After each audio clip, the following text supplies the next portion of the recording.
So we've been doing this for a long time, and we get a lot of questions. What should I think about? How can I do this best? And we always keep saying there is no best. Best is whatever is best in your situation. So rules of thumb are there to guide you. So we put together some guidelines. We call it a manifest or a manifesto because it sounds cool. But actually it's guidelines, and it's divided into two sections. One is practical things that you actually can simply do.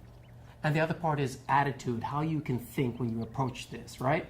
So out of the practical ones, the first one we have is offer, don't insist. Offer to help people, but don't insist. If they want it, they will accept it. If they're not ready, that's fine. That's not your decision to take. And the second one is honor safety, because you also have to think about your own safety so that you don't do something that you feel you're not capable of doing, but still daring to fail. Yeah, and also honoring the safety of the person you want to help, right? So also we say, don't take credit. If it works out well, you don't say, wow, I've healed and helped these people, because that takes away their sense of empowerment. So when somebody actually says, that was really helpful, you say, congratulations. Yeah, and then the other one is, of course, avoid stereotypes, because wherever you come, you have no idea what is going to happen. So avoiding stereotypes actually would also help this world so much everywhere. So think of that, avoid stereotypes. Yeah, if you meet a person you think is a poor person, that says nothing about them. You don't even know if they really are or not. So just any stereotype, take it out and be a blank slate and meet the person in front of you. And when it comes to asking people to tune into whatever might be bothering them, we usually say, in the words of our mentor, Carl Johnson, we say, avoid suffering, no more suffering. People don't have to retell their story about what happened to you or to anybody else, because they've already suffered enough, because it's not necessary for these techniques to work. Yeah, and that is what we have seen. You only need to connect very slightly to whatever has happened, and still these techniques will work. And that is very important because, as we say, and as Ulf said, we have already suffered enough when we have lived through those things. Yeah. And then also, expect little, but give much. Don't expect things to be fantastic or that everybody's going to be, honoring you or whatever. But give as much as you can. Yeah, do your best in every given moment. Unconditional love is love without asking for anything in return. And unconditional humanitarian outreach is the same. So, another thing is, some people say, thank you so much for helping me. What can I do for you? And the answer is nothing. Don't do anything for me, but do something for somebody else. And again, we want you to look up the movie Pay It Forward, because it's a wonderful movie about that notion of when you get something, you pay it forward to somebody else. At the end, it'll go around the world and come back to you or somebody who needs it better. And then what is also very important is just this simple way of bringing a warm smile and stability, meaning that you keep yourself as calm as you can, but then coming with a smile, because smile all over the world, that's the most easy way of connecting to people. It is to smile, because it's known all over the world, and it even gives yourself a boost of well-being, of smiling. That's why in meditation, of the Buddhist meditation, you would say, keep a half smile, because it actually gives reactions into your nervous system. It makes you feel better. Yeah, and it's even proven that we pick up on smiles from other people. So you're actually not only smiling for you, you're smiling for the other person, because the vagus nerve, the vagus system that looks at threats from other people, when we see a smile, we relax our sympathetic nervous system. We become calmer. We lower our stress levels. So that's really, really fine.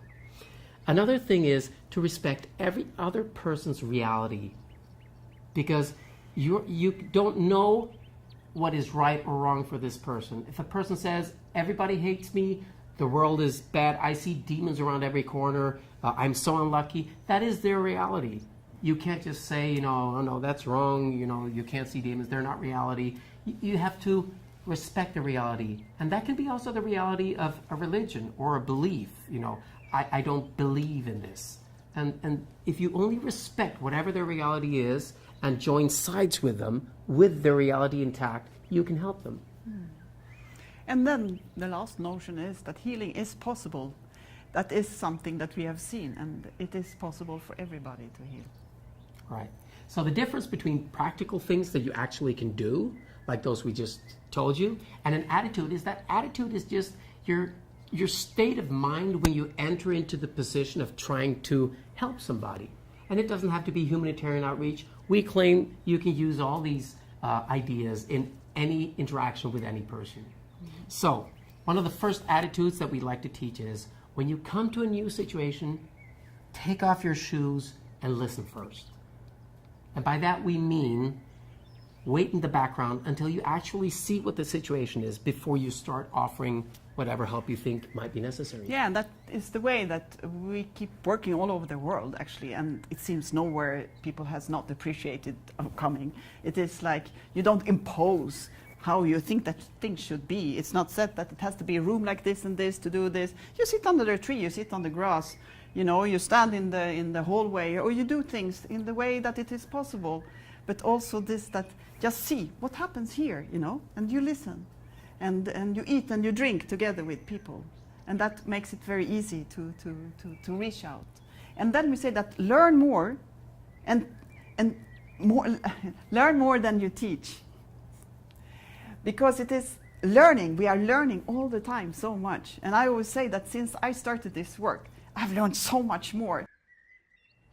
So besides learning more than you teach, the other part is be inspired with what you do and be inspiring. And by that we mean if you come for the right reason to help people, it's about wanting to help them. That is inspiring. People get inspired by somebody who actually wants truly to help them with their issue.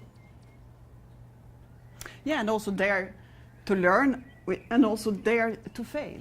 Because it is in this learning process, you might also do mistakes. And mistakes is the best way of knowing how to take the next step. If we dare to look at the mistake and see, oh, what happened? Oh, let me do it differently next time. Yeah, I usually say there's two questions you should ask yourself after you've tried to do something. It's not, was it good or bad? Did I do it right or wrong? Should I have waited? It's just, what did I learn and how can I use that the next time I try to do something? Because then you're always moving forward all the time. And another thing is, that is kind of tied together with that is use what you already have. You know, you could say, if I only had this, if I only had that, if I had more money, more time, more experience, that is irrelevant because you don't. Use what you have and use it now, gain experience, and through that you're learning more and can help more. Yeah, because somebody asked us, I mean, how did this work start? I mean, spreading these techniques, and said, I have no idea, we just started. You know, it's like you start with somebody and then something happens, you learn something, you go for the next, you start building your network of people, and that's how you can evolve. But if you wait for the perfect moment, it might never come. And then it will never come. So just use what you have and then go from there. Yeah. And then the other thing we often say, it is like, because you get so much questions, how should I do this, with whom should you work, where, and then there is one answer that can actually be used almost always, and that is that everything depends, because it depends on the situation, it depends on who you are, it depends on where you are, it depends on how much money you are, or if you have no money. So it all depends. So that is a good answer. It depends. Yeah, and that can be frustrating because if you're feeling slightly unsure, you want to do something, you want to know, am I doing the right thing? Well, the answer is, who is to say what is the right thing? The right thing will depend, and you won't know until after. So it's better to do something than to do nothing. If you do it kindly, respectfully, learning, and taking care of the other person, it will be okay, right? So another thing is, if you want to learn from people and you want to be able to do this, you want to evolve, because that is what will make you inspired. And one of the main attitudes of evolution is being curious. So as long as you're curious, you know, you're going to be good. So take care of your curiosity.